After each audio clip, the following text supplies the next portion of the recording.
Olá, boa noite, boa tarde a todos, todas e todes que estão entrando para assistir mais uma live. Eu sou o Vitor, vou mediar essa live de hoje, que vai ser com a professora Julie Machado de Luca. Espero que estejam todos, todas e todes muito bem. Que estejam conseguindo passar pelo período de isolamento, que estejam contando com suas redes de apoio. Vou convidar a Julie para compartilhar a tela aqui comigo. Oi, Julie. Oi! Boa tarde, tudo bem? Boa tarde, eu tô ótima, e você? Tudo bem por aqui também. Vamos indo, né, nesse período de isolamento. Julie, começo agradecendo por você aceitar o nosso convite para participar dessa live com a gente. E vou ler aqui o seu currículo e, na sequência, eu já te passo a palavra. A Julie Ótimo. Machado de Luca, ela é professora do Departamento de Ciência da Informação da Fundação Universidade Federal de Rondônia, a UNIR. Ela é doutora em Ciência da Informação e mestra em Ciência da Informação pelo Programa de Pós-Graduação em Ciência da Informação da Universidade Federal de Santa Catarina, a UFSC, e é bacharela em Biblioteconomia também pela UFSC. Desenvolve pesquisas sobre competência em informação, especialmente em grupos vulneráveis, como idosos e populações indígenas e ribeirinhas da Amazônia brasileira. A Julie vai falar com a gente sobre competência em informação e os desafios do contexto atual. Julie. Desculpa, Julie. Tava respondendo aos comentários já. Ah, tá, que susto agora. Então, Julia, eu te passo a palavra, a gente fica em torno de 25 a 30 minutos para essa primeira exposição e depois a Tá. gente vai lendo junto os comentários e respondendo as perguntas que te mandarem. Pessoal, eu vou fechar os comentários muito rapidamente nesse momento de exposição e depois eu reabro. Oi, gente! Eu tô muito feliz de estar aqui hoje. Queria começar agradecendo a vocês eu não sei se eu falo da ou do Webconcib, né? Acho que webconferência eu falo da, né? E eu queria Dá. agradecer vocês por esse projeto incrível e por terem me convidado também para falar um pouco sobre a minha experiência. Nós, enquanto professores, a gente está assim, sem poder dar aula, então tem tanto para falar e ninguém para escutar. Então, essa oportunidade que vocês dão para a gente é uma forma de a gente conseguir continuar interagindo, né? Então, eu também estou muito feliz por estar participando disso, que eu vi que tem muita gente interessante, muita gente competentíssima, referências na área, pessoas referências para mim que participaram, então eu tô muito feliz e queria agradecer mesmo por vocês. Então, vamos começar, né? Essa fala de hoje é resultado de algumas reflexões que eu tenho tido desde o ano passado com relação às pesquisas que eu venho desenvolvendo sobre competência e informação e sobre esse cenário tão... Eu nem sei se eu saberia dizer, saberia usar um adjetivo, mas esse cenário tão controverso do momento atual, né? Então, a gente da ciência da informação, né, bibliotecários, arquivistas, museólogos ou as pessoas que fazem a interdisciplinaridade com a gente, como a gente tem essa responsabilidade, essa missão social, seja da área da ciência, seja da área da profissão, então eu acho que é nosso dever discutir esses elementos atuais que influenciam em toda a área. Então, eu queria começar dizendo da onde que eu tirei as coisas que eu estou trazendo aqui, porque para mim é muito importante. Em primeiro lugar, uma das referências que eu tenho usado muito para compreender o momento atual e para direcionar as minhas pesquisas é o livro dos meninos do IBICT, que chama Crítica, do Arthur, do Marco, do Ricardo e do Gustavo Saldanha. Então, esse livro eu uso muito, queria recomendar para vocês. As minhas reflexões que eu vou trazer aqui também são resultado de um evento que a gente teve pós-Enancib, com o professor Jesus Lau. Eu descobri que é Jesus que fala, a gente falava Jesus Lau, né? Jesus.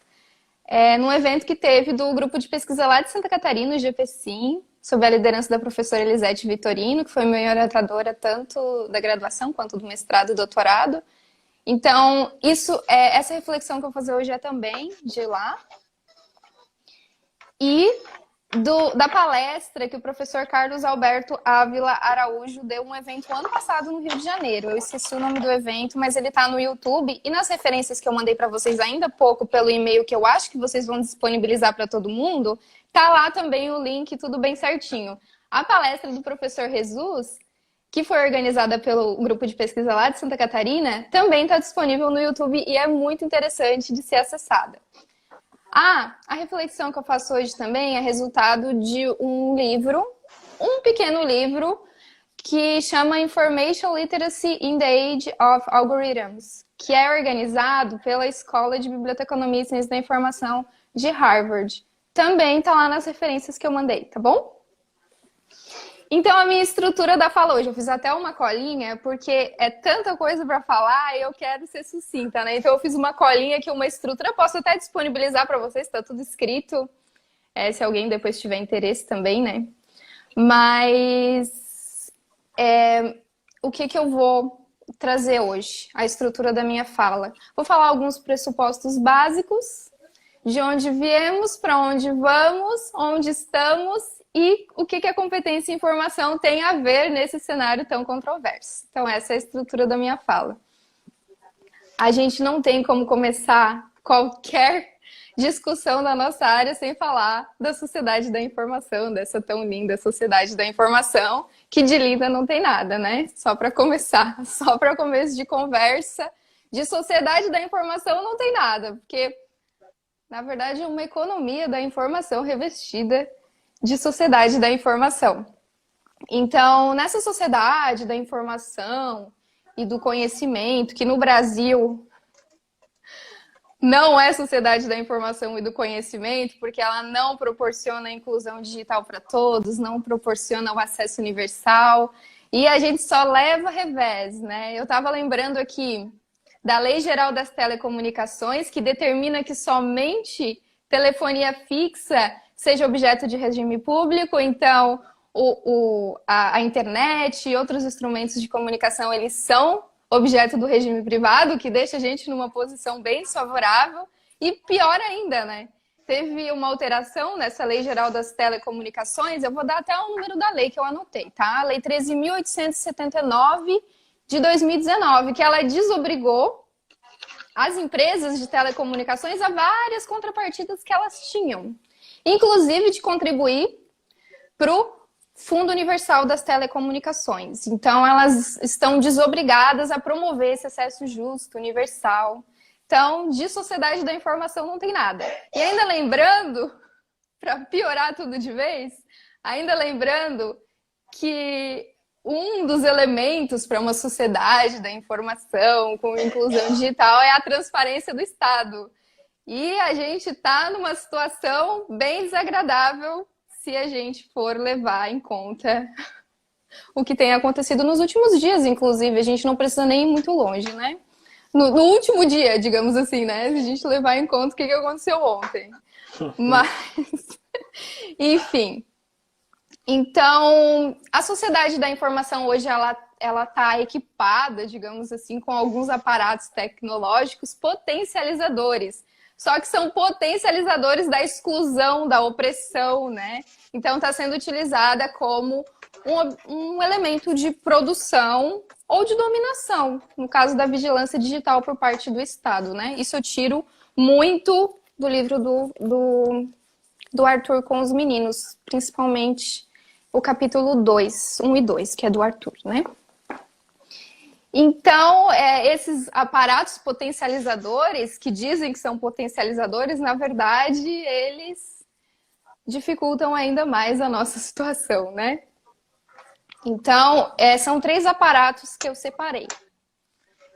desses aparatos potencializadores que interferem na competência em informação, porque eu preciso falar da competência em informação, né? Então, eu separei 3 aparatos e o primeiro deles é Big Data. Então, Big Data, o que são? São dados multivariados de elevada dimensão, criados em tempo real, apresentam um crescimento exponencial e são nomeados de megadados. Então, esse Big Data, ele utiliza-se de mecanismos para prever o que a gente vai fazer, o que vamos escolher, o que a gente vai seguir. A justificativa que eles usam é que eles vão forjar um ambiente de informação exclusivo, personalizado para a gente, né? Então, essa é a justificativa que eles usam, de que precisam melhorar a nossa experiência na web. Então, só que assim, isso é não intencional, né? Isso não é proposital para a gente. Muitas vezes a gente é obrigado a aceitar, igual aquela questão dos cookies, né? E os termos de uso também, que eles vivem alterando esses termos de uso. Volta e meia eu recebo no e-mail, alteramos nossos termos de uso. Ai meu Deus, quais são esses novos termos de uso, né? Eu tenho um problema seríssimo com termos de uso, eu leio os termos de uso. Então, assim, é bem complicado, né? Mas esses Big Data, deixa eu só baixar um pouquinho aqui que já trocou de página. Então, para onde vão esses dados do Big Data, né?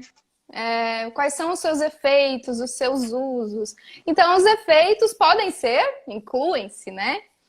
A vigilância digital, que é um efeito que eu diria político, e a exclusão digital, que é um efeito que eu diria econômico e até social.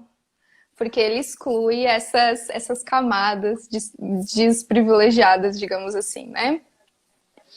Então, assim, com relação à exclusão, com relação à vigilância digital, bom, eu acho que todo mundo conhece o caso da Cambridge Analytica e as eleições de 2016 do Trump, né? Então, por conta daquele teste psicológico, para quem não tá familiarizado, né? Esse Cambridge Analytica, ele, por meio de links, de curtidas, ele consegue mapear um teste psicológico que é muito famoso nos Estados Unidos, que se chama os 5 grandes, Big Five chama, até anotei aqui. Então, ele identifica o comportamento. E daí eles dizem, o pessoal da Cambridge Analytica, que com apenas 10 curtidas, ele acerta mais itens da personalidade do que seus colegas de trabalho, com 10 curtidas no Facebook, por exemplo, né? Com 150 curtidas, ele acerta mais itens da sua personalidade que os seus pais, e com 300 curtidas, ele é mais certeiro do que o seu companheiro. Então, assim, né? Por meio dos likes que a gente dá indiscriminadamente, de forma ingênua, eles conseguem direcionar informações exclusivas para nós. E a Cambridge Analytica mesmo diz que foi isso que deu aquela pequena margem para que o Trump... enfim, não tem como medir isso, mas a Cambridge Analytica diz que sim. Então... a gente está se encaminhando, na verdade não se encaminhando, porque isso já é um pouco antigo, aquele modelo panóptico, que eu não lembro qual é o filósofo que falou, mas tem no livro Crítica do Arthur, se quem quiser consultar, e eles dizem que controlar a mente é muito mais efetivo do que controlar o corpo. Então, controlar a mente das pessoas é muito mais eficaz. E um exemplo disso é o que a gente está vendo na política, com a idolatria ao mito, né? Acreditar em tudo que o mito diz. Claro que eu não estou criticando quem defende o Bolsonaro, eu estou criticando quem tem essa exacerbada idolatria pelo Bolsonaro, né? Apesar de que nesse ponto eu acho que não tem mais como defender o Bolsonaro, né? Enfim. E então, se a gente for considerar que a nossa relação com a informação é dialógica, é intersubjetiva, ela é pragmática, então, na medida em que a gente absorve informação que foi designada exclusivamente para a gente, a gente também produz informação com base naquilo que a gente absorveu. Então é um círculo vicioso e cada vez mais ele reforça esses mecanismos de alienação, de opressão, de exclusão, né? Então, eu trouxe aqui uma citação bem forte do Bauman, que diz que a tragédia do mundo é seu ostensivo e incontrolável progresso rumo à separação entre os cada vez mais poderosos e remotos controladores e o resto que é cada vez mais destituído de poder e controlado. Esse é o primeiro aparato, então. Vamos fechar a caixinha do primeiro aparato e vamos para o segundo, que tem muita relação com o primeiro, que é fake news, pós-verdade, desinformação. É o segundo aparato que eu separei que interfere na compreensão hoje da competência em informação. Então, se a gente observar que a pós-verdade é o resultado de um panóptico bem feito, ela tem relação com aquele primeiro aparato que eu separei, né? Então, o que é pós-verdade? Pós-verdade é quando o que responde às minhas emoções, aos meus apelos, vale mais do que o que de fato realmente aconteceu, né? Então, na verdade, esse pós-verdade é um subterfúgio para a mentira. Como o Arthur fala num artigo dele que chama, acho que Regimes de Verdade e Poder, o Arthur Bezerra, ele fala sobre essas meias-verdades, 3/4 de verdade. O que seriam as meias-verdades e os 3/4 de verdade? Seria mentira, né? Não existe uma meia-verdade, né? Se tem algum aspecto ali que é questionável, já é mentira. Mas, enfim. Então, é esse termo politicamente correto de pós-verdade, que na verdade é mentira, né? Então, a pós-verdade, ela mantém esse seu modus operandi nas fake news. As pessoas que estão contagiadas pela pós-verdade, digamos assim, né? Elas utilizam as fake news para absorver a sua informação e para poder construir mais informação, né? Então, e eu lembrei agora de um artigo do Leonardo Ripoll, que ele é incrível, o trabalho dele é incrível.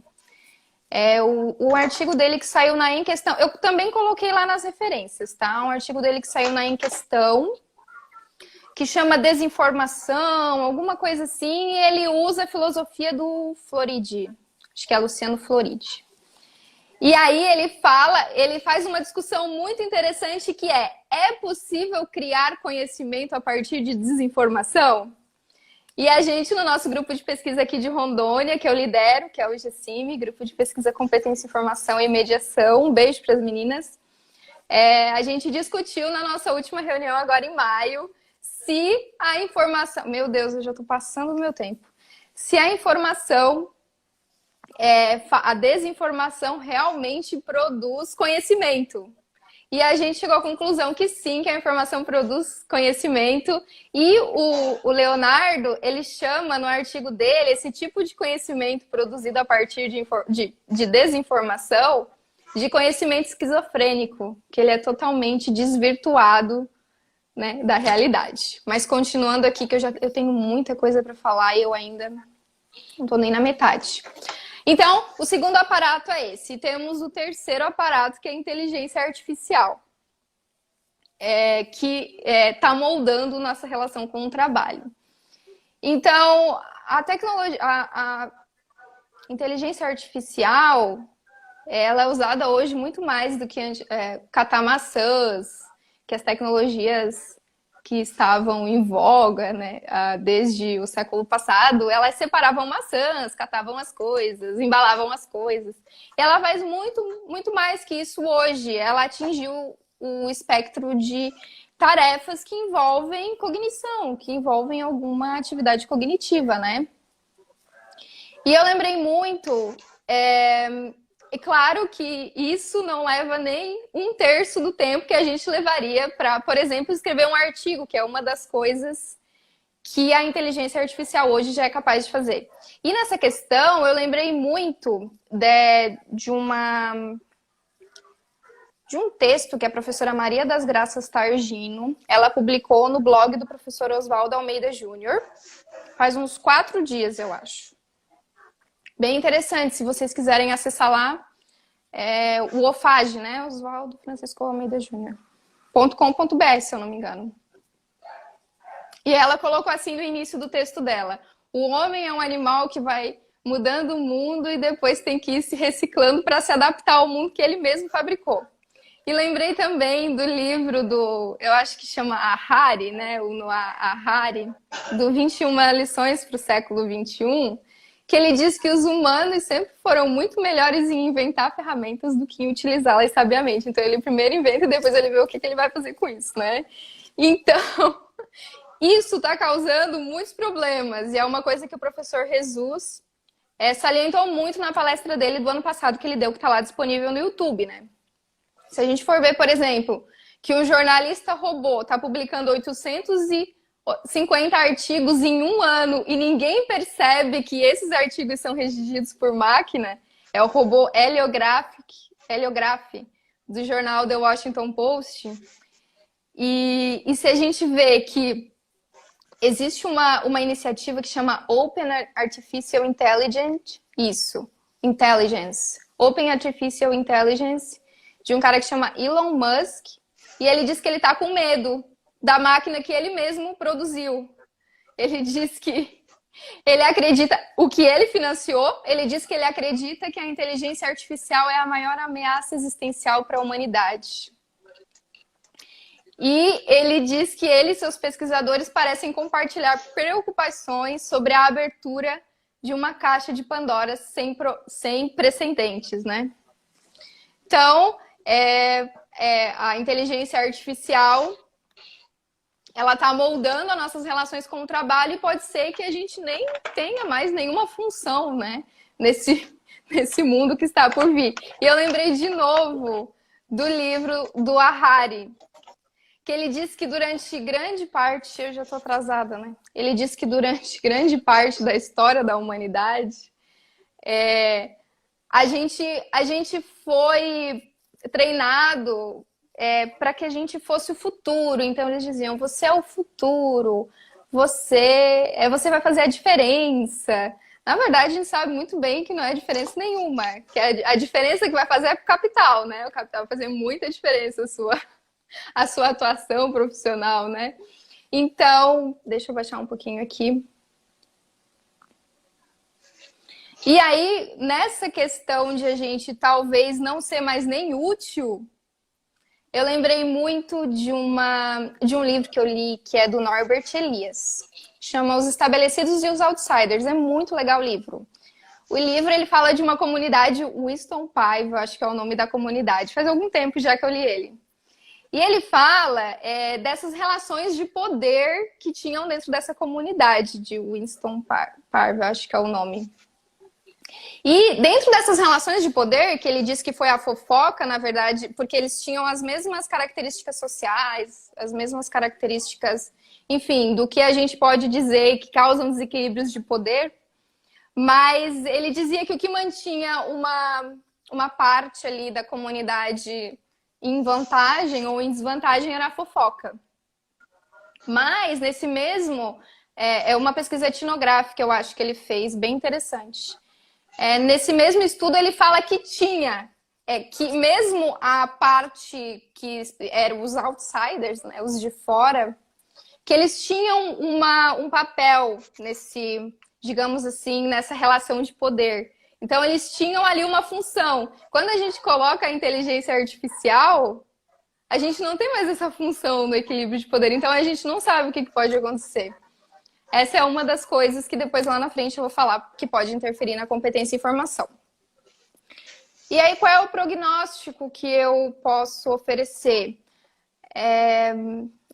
O prognóstico é que opiniões, ações, decisões estão sendo moldadas por desinformação, por fake news, que a gente está experimentando uma diminuição na nossa capacidade cognitiva, que é fruto do anti-intelectualismo, da aversão pela verdade, que está muito em voga, ainda mais nesse cenário do Covid-19. A gente consegue ver o quanto tem gente que nega a ciência de todos os jeitos, né? Então, esse meu prognóstico é essas opiniões, esses conhecimentos esquizofrênicos, usando as palavras do Leonardo Ripoll, esses conhecimentos esquizofrênicos sendo construídos a partir, enfim, você pode descrever do jeito que você preferir. Então, o Bauman, ele diz que esse cenário está promovendo uma lenta e corrosiva desintegração da cidadania. Nós estamos perdendo a nossa cidadania. Bom, depois desses 3 aparatos que eu ofereci para vocês, eu ainda tenho o quê? Uns 10 minutos, eu acho? Só para saber. 10 minutos, Julie. Ótimo. Então, depois desses 3 aparatos potencializadores que eu trouxe para a gente poder construir a nossa competência informacional no contexto atual, eu trago, em primeiro lugar, parece óbvio dizer isso, né? Mas eu trago as bibliotecas como ambientes que podem mudar essa situação. E eu trago também, para dizer como as bibliotecas podem mudar essa situação, eu trago uma iniciativa muito interessante do Leonardo Ripoll, claro que não só dele, é uma comissão que tem na Biblioteca Universitária da UFSC, que chama CIDAD, Comissão de Confiabilidade Informacional e Combate à Desinformação no Ambiente Digital. Eles têm um site, uma página dentro da UFSC, dentro do domínio da UFSC, e eles fazem uma série de iniciativas para combater desinformação, fake news, enfim, todos esses elementos que estão fazendo com que a gente com que a gente esteja destituído de cognição, para usar uma palavra bem suave, né? Então, as bibliotecas, elas têm esse papel, e eu queria trazer aqui o papel do pensamento crítico, e é essa reflexão que eu inicio nesse momento. Durante muito tempo da minha trajetória profissional, que não é muito grande, mas que eu pude ter experiências, eu estimulava o pensamento crítico para os alunos. Tanto os alunos das disciplinas que eu leciono aqui na Universidade Federal de Rondônia, quanto as alunas do grupo de pesquisa que eu lidero, aqui na Universidade Federal de Rondônia também, as ações de extensão. Então, eu promovia o que eu achava que era um pensamento crítico. E esse pensamento crítico que eu promovia, ele vinha de uma leitura exabundante, uma leitura profunda, então você tem que ler muito para você conseguir sair da caixa, né? Uma coisa que eu batia muito na tecla para os alunos: vocês têm que estudar o máximo que vocês puderem, vocês têm que ler o máximo que vocês puderem. E também a gente faz algumas atividades de avaliação de conteúdos, então, usando os recursos da ciência e da racionalidade, então, refutação, argumentação contrária, esse negócio de tese, antítese e síntese, para que a gente consiga debater as ideias e formar conhecimento que não seja esse conhecimento esquizofrênico que o Leonardo muito bem pontua, né? Então, esse era o pensamento crítico que eu estimulava e que eu achava que eu estava arrasando, assim, né? E eu estive refletindo a partir de leituras como Boaventura de Souza Santos, como Paulo Freire. Eu li um livro dele que chama A Importância do Ato de Ler. E esse livro, eu descobri que parte desse livro é resultado de uma palestra que ele deu no CBBD, no Congresso Brasileiro de Biblioteconomia e Documentação. Então, a gente tem na nossa raiz da profissão, né, a contribuição de Paulo Freire, que dispensa qualquer tipo de apresentação, né? Então, essa leitura da palavra mundo, do Paulo Freire, e das críticas que o Boaventura de Souza Santos faz desse conhecimento abissal, ele chama de conhecimento abissal. E eu até, inclusive,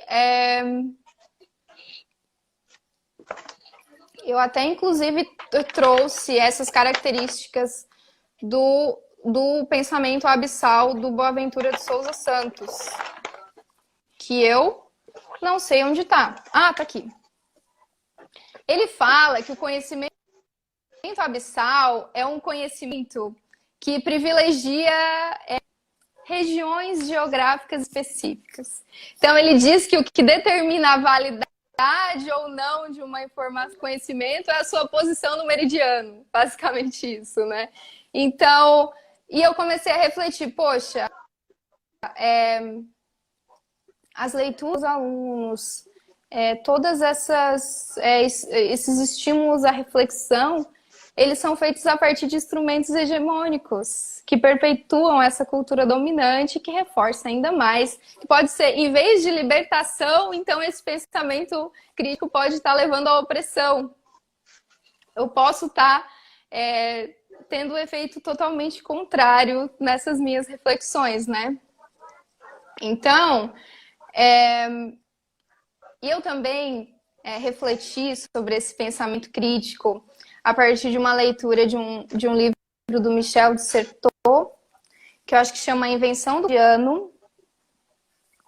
E o Michel de Certeau, ele fala dessa hipertrofia da leitura. É isso que ele chama, hipertrofia da leitura. E ele diz que essa hipertrofia da leitura pode constituir-se como instrumento de geração de uma tecnocracia produtivista. E olha que forte, eu vou até ler para vocês. O binômio produção-consumo poderia ser substituído por seu equivalente geral, escrita leitura. A leitura da imagem ou do texto parece, aliás, constituir o ponto máximo da passividade que caracteriza o consumidor. Então, diante de todas essas reflexões que eu tive, tanto da leitura de Boaventura de Souza Santos, desse pensamento abissal, dessa construção de conhecimento que desprivilegia as regiões, as realidades locais, culturais, né, que perpetua esse conhecimento produzido no norte, porque o livro dele chama Epistemologias do Sul, né? Então, essa validade de conhecimento que, na verdade, é atribuída a partir da posição do meridiano. Então, essas são todas as reflexões que eu fiz e que eu acredito que interferem na competência em informação. Se quiser desenvolver competência em informação, a partir desse pensamento crítico, tipo, por exemplo, do exemplo do Leonardo da Cidade, que é a Comissão de Confiabilidade Informacional. Me desculpem os outros integrantes dessa comissão, porque eu sei que o presidente é o Leonardo Ribo, então eu acabo citando só ele, então eu queria pedir desculpa aos outros integrantes dessa comissão por não poder citar o nome deles, porque eu não me recordo agora. Então, se a gente quiser desenvolver competência em informação, pensamento crítico, a gente tem que levar em conta isso. Porque ao invés de estar libertando, a gente pode estar oprimindo cada vez mais. Nós, quando desenvolvemos nossas pesquisas acadêmicas na área da ciência da informação, nós, quando desenvolvemos estratégias, atividades, seja no campo da biblioteconomia, seja no campo da arquivologia, seja no campo da museologia, enfim, ou as outras fazem essa interdisciplinaridade com o céu. Eu falo demais, esperei um pouquinho. Que fazem essa relação com a nossa área da ciência da informação. Então, essas coisas que a gente tem que levar em consideração e pensar se a gente está perpetuando essa cultura dominante ou se a gente está realmente fazendo a diferença e fazendo com que a ação que a gente faz, ou a mediação, ou a preparação, ela seja mesmo um instrumento de libertação. Essas reflexões eu tive não só na minha pesquisa, que eu fiz com idosos, competência em formação de idosos, né? Então, eu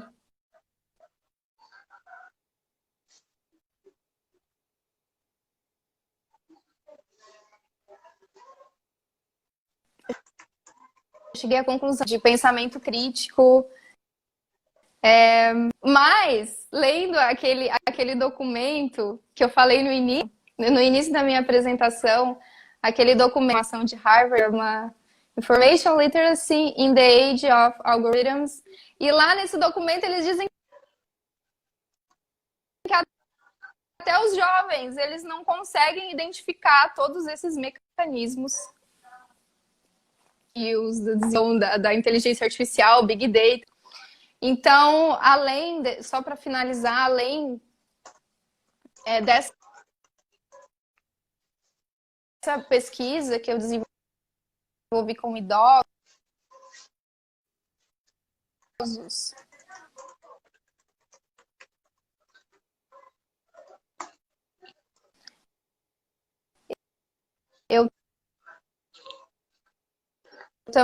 a gente teve uma experiência muito legal com as alunas da competência em informação que eu leciono. Vocês estão me ouvindo?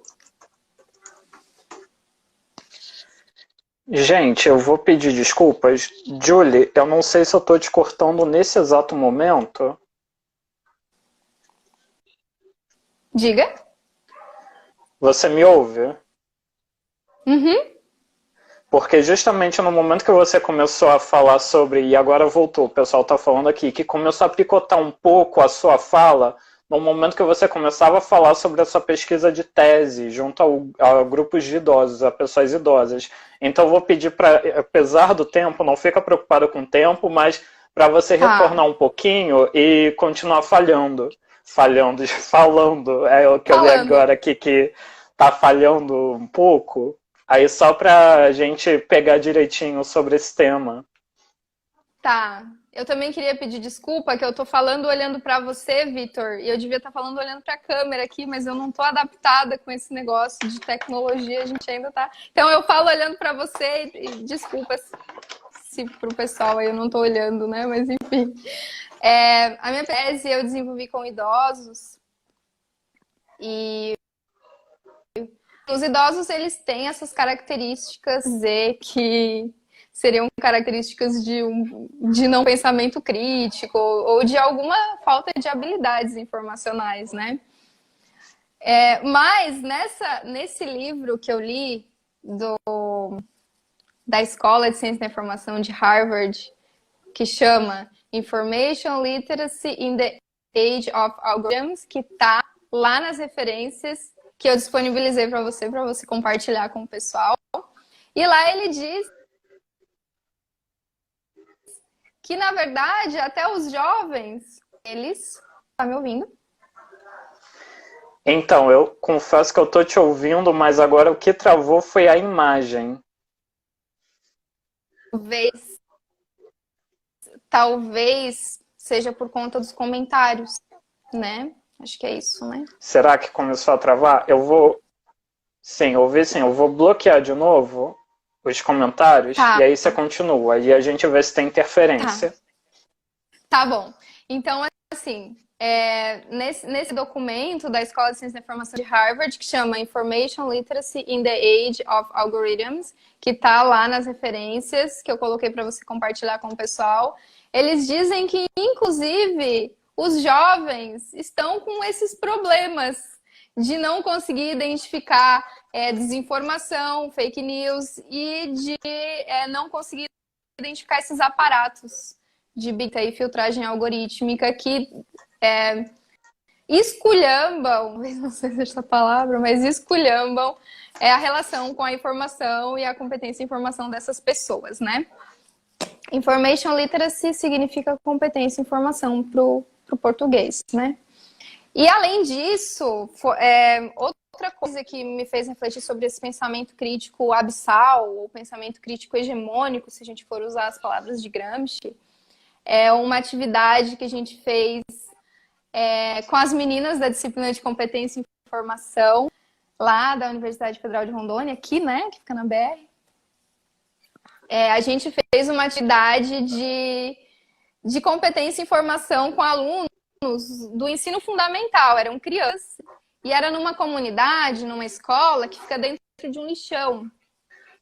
Toda a subsistência que eles têm é do lixo. Então, a gente desenvolveu uma atividade lá, refletir, né? As meninas fizeram um teatrinho de fantoches, foi bem interessante, contaram uma história para contar o quanto fake news poderia prejudicar essa nossa relação com a informação, foi muito interessante. Mas eu me senti uma intrusa naquele momento, mediando ali com as meninas, naquela cultura, naquela realidade.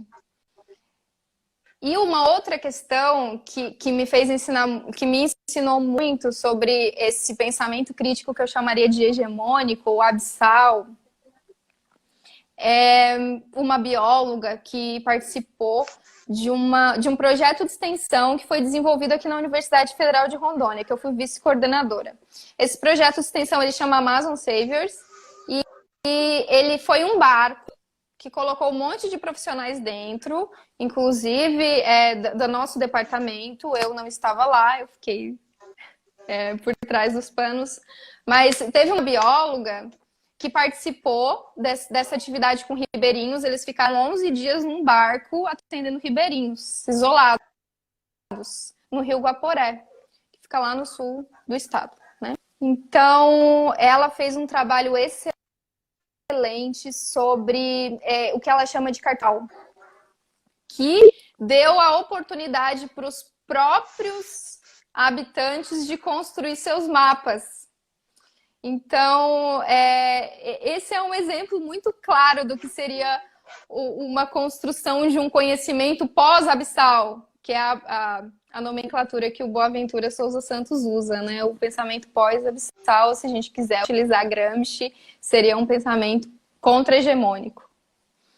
Então, eu já contei as 3 coisas que eu gostaria de contar: a minha tese, o projeto Amazon Saviors e a nossa atividade lá na escola, chama Vila Princesa, que fica afastada, fica mais lá para a universidade mesmo. A universidade fica bem afastada da cidade, fica a 15 quilômetros, e a BR no meio basicamente. Então, essa eu acho que era a reflexão que eu gostaria de trazer aqui.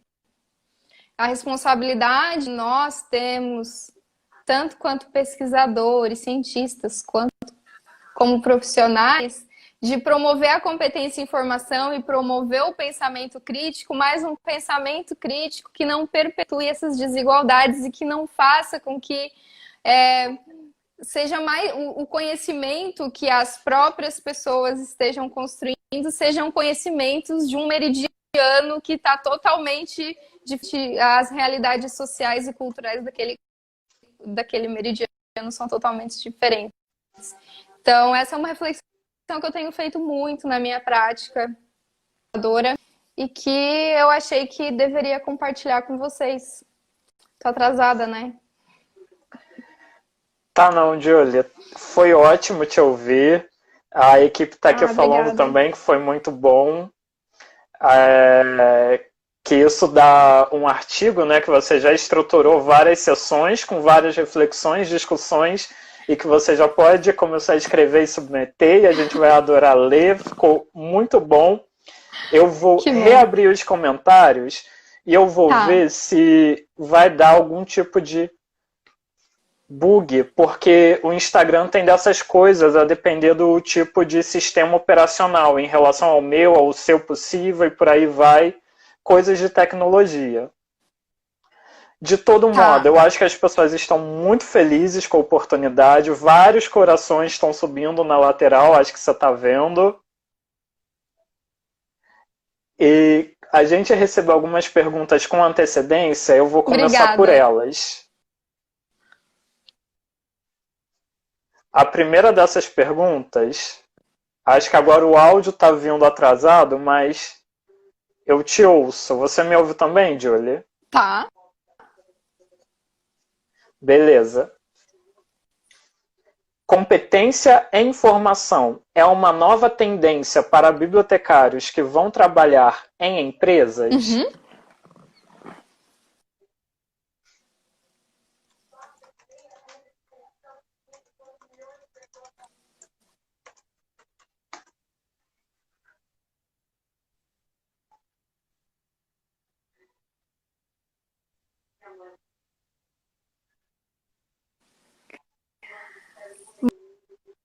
Bom, Eu tenho um artigo publicado na Revista de Ciência da Informação que não está na lista de referência. Olha aqui, competência e informação é como uma forma de aprendizagem organizacional. Então, eu relaciono a competência e coloco como a competência e informação conseguiria contribuir para esse, digamos assim, né? Eu sou contra para vantagem competitiva. Né? Eu não gosto muito de usar esse termo, mas a competência e informação para vantagem competitiva. Sim, pode ser relacionada. Leia o meu artigo, propaganda, né? Na RICE, chama Competência e Informação Organizacional. Alguma coisa assim eu relaciono com as 5 disciplinas do Peter Senge, 5 disciplinas, organização, e eu relaciono a isso. Então, leia o artigo e você vai ver atuar na sua organização a partir da gestão do conhecimento. Será que eu respondi? Julie, você respondeu sim, e eu tô achando que o som tá vindo com atraso. Eu vou fazer uma coisa bem rápida, que vai ser te remover e refazer o convite, pode ser? Pode. Se bem que agora veio certinho para mim. Eu fico muito preocupado com essas coisas do som, mas pelo menos agora você está me ouvindo sem um delay grande, antes que estava tendo um tempo maior. Eu vou fazer a segunda pergunta, então, que é como trabalhar a competência em informação em outras áreas do conhecimento? Não, eu acredito. O Barack Obama acredita. É a partir do momento dele de 9, que chama Information Literacy Awareness Month, que ele dedicou naquele artigo o mês de outubro, nos Estados Unidos, todos os meses de outubro, como os meses da conscientização para a competência e informação. Por isso chama Awareness Month, né? Information Literacy Awareness Month. E lá, nesse discurso, na verdade foi um discurso que o Barack Obama deu sobre competência e informação. Ele não identifica a competência e informação dentro de uma área específica do conhecimento. Ele coloca a competência e informação como uma disciplina, ou você pode chamar de processo ou de um campo, depende do prisma que a gente está observando, um movimento interdisciplinar. Então, ele fala dos professores, dos educadores, que são as pessoas que têm essa missão social com as pessoas mesmo, né? De educar, de formar, de transformar. Então, bibliotecários, educadores, eles acredito que a gente consiga trabalhar juntos para esse desenvolvimento, mas não só eles. Eles falam, por exemplo, lá na Declaração da ALA de 1989, sobre essas outras profissões, como os designers da informação, acho que eles chamam de designers instrucionais, alguma coisa assim. Então, são todas as pessoas que, de alguma forma, tratam a informação ou disponibilizam a informação, ou porque a desinformação ela tem uma cara muito bonita, geralmente ela tem esse design arrojado que faz com que as pessoas consumam. Isso foi o Jesus lá que falou lá na palestra que ele deu. E então os teriam essa responsabilidade de fazer com que a informação também consiga ter essa cara bonita para que as pessoas possam enfim, consumir. Não sei se seria consumir bem a palavra certa. Será que eu respondi? Acho que sim. Eu peguei o raciocínio, consegui entender a resposta. Uma outra é como os bibliotecários podem desenvolver competência em informação em populações fora das tecnologias. Ai, que pergunta difícil. Na verdade, eu queria contar um pouco da experiência que eu tive na minha dissertação, que foi uma experiência totalmente diferente da que eu tive na minha tese, apesar de ser o mesmo grupo, que é o grupo de idosos que participam de iniciativas do que a gente chama de TSI, não. De grupos da terceira, GTI. E lá, embora sejam idosos, digamos assim, a configuração social específica é homogênea. São idosos que participam de essas formações sociais, ou o pessoal da psicologia chama de redes de apoio e de suporte social, eles têm essa característica homogênea, mas foi uma experiência totalmente diferente. No meu mestrado, no meu TCC, eu trabalhei com idosos do NET, que é o Núcleo de Estudos da Terceira Idade da UFSC. Dentro da UFSC tem um núcleo que desenvolve várias atividades com os idosos. Na minha dissertação, eu desenvolvi com os idosos de São José, que é uma cidade da Grande Florianópolis, e aí é o CAT, é o Centro de Atenção à Terceira Idade, e na minha tese eu fiz com idosos do SESC, dessas formações de...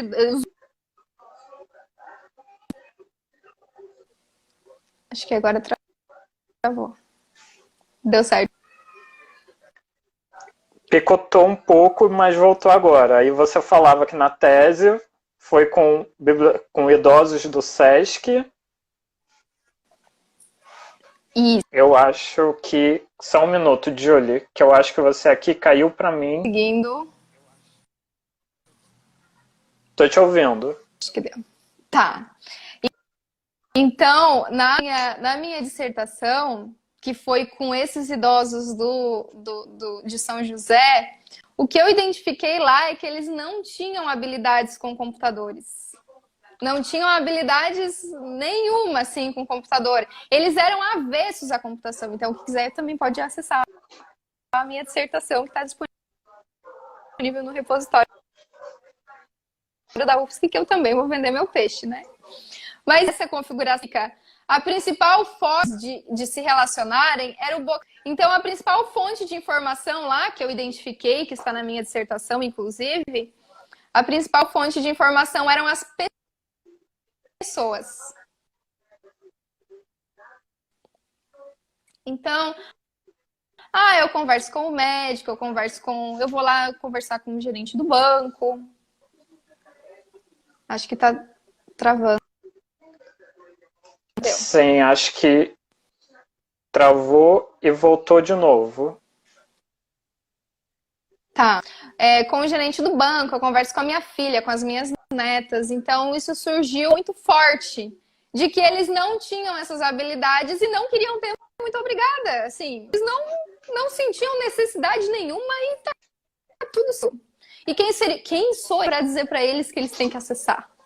Eu? Quem sou eu na fila do pão? Então, assim, eles estavam muito bem, tinham as suas necessidades informacionais atendidas e tá tudo certo. E aí, para responder a pergunta, depois dessa experiência que eu apresentei, para responder a pergunta, eu queria trazer um conceito que chama do Pettigrew, um pesquisador que chama Pettigrew. E esse conceito é de Information Grounds. O que seria o conceito de Information Grounds? De bolsões de informação. Eles dizem que a competência em informação pode ser desenvolvida, que as necessidades de informação das pessoas podem ser sanadas. E o que seria bolsões de informação, afinal? Seriam qualquer iniciativa de formação de um grupo que se junte no mesmo lugar para falar qualquer coisa.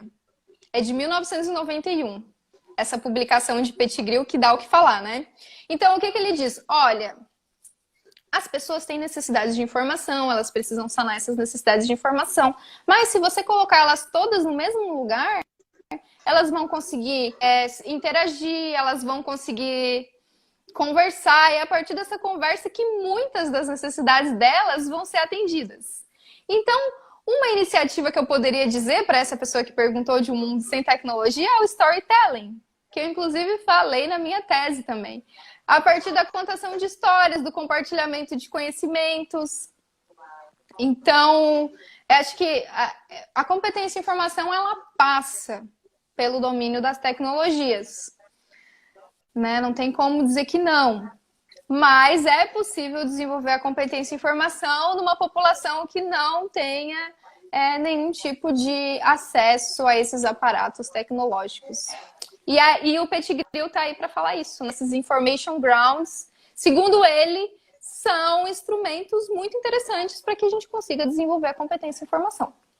Será que eu respondi? Sim. Julie, a gente ainda tem 4 minutos. Eu vou dar um informe antes de passar para as palavras finais. Esse informe é sobre a live de amanhã. A gente vai receber a Yara Moraes, lá de São Paulo, se não me engano, que vai falar com a gente sobre a literatura infantil como uma ferramenta antirracista. Mesmo horário, gente, não percam. Imperdível. Então, venham prestigiar. Julie, 4 minutos, 3 agora, na verdade. A gente ainda tinha uma outra pergunta que é meio surreal, que eu não sei se faz sentido, existe uma competência em formação dos robôs? Meu Deus! Na verdade... Eu não sei porque eles são programados e tudo mais, mas é uma pergunta que fizeram que a gente traz para você. E eu já te passo também, junto dessa pergunta, para as suas palavras finais, para a sua mensagem para todo mundo que está assistindo. Fica à vontade. Tá. Se a gente for retomar o que eu estava falando mais ou menos no meio da fala sobre o Elon Musk, que é um dos idealizadores do Open Artificial Intelligence, e ele falou dessa preocupação que ele tem de os robôs estarem, digamos assim, passando, exaurindo aquilo que eles foram programados. A competência em informação é um processo que se dá no ser humano. Então, ela depende de fatores sociais, culturais, cognitivos. Então, esse termo, competência em informação, a gente teria que adaptar ele, se a gente quisesse usar para robôs, né? Mas considerando essa preocupação de que os robôs estariam conseguindo formar ali associações que eram muito além do que esses idealizadores estavam programando, e contam dessa caixa de Pandora, né? Abrir essa caixa de Pandora de problemas. Então, a gente pode dizer que eles fazem associações ali, criam novos conhecimentos, eu não sei que tipo de conhecimento, se é esquizofrênico, não é, mas não podemos usar competência em informação porque ela é um mecanismo que se dá nas pessoas, é um processo que é relacionado ao desenvolvimento humano. Mas que eu acho que esses robôs, eles conseguem fazer associações similares às associações que a gente tanto estimula as pessoas para que elas façam, claro, no cérebro delas, né? Mas eu acho que eu respondi a pergunta, né? Competência em informação é um mecanismo que se desenvolve, se dá nas pessoas, mas podemos chamar de outra coisa quando essas associações acontecem em lugares aí que a gente não sabe nem... Aí são inexplorados, né? Então, com relação eu gostaria de agradecer vocês pela oportunidade, pela paciência, pelo carinho que vocês me trataram desde o início. Eu fico muito feliz com essa iniciativa. Eu espero que ela renda muitos frutos e consiga fazer com que nós, professores, consigamos conversar com as pessoas, porque essa é a nossa missão social, né? Então, gente, Julie, muito obrigado. Foi muito bom estar aqui com você nesse início de noite, fim de tarde. E a gente se vê amanhã, gente. Se cuidem, fiquem em casa, cuidem dos seus, bebam água, como falou Wallace. E é isso. Julie, muitíssimo obrigado e até a próxima oportunidade, ou Nancib, sei lá. Tchau, gente. Ótimo, Boa espero noite. vocês. Tchau, boa noite.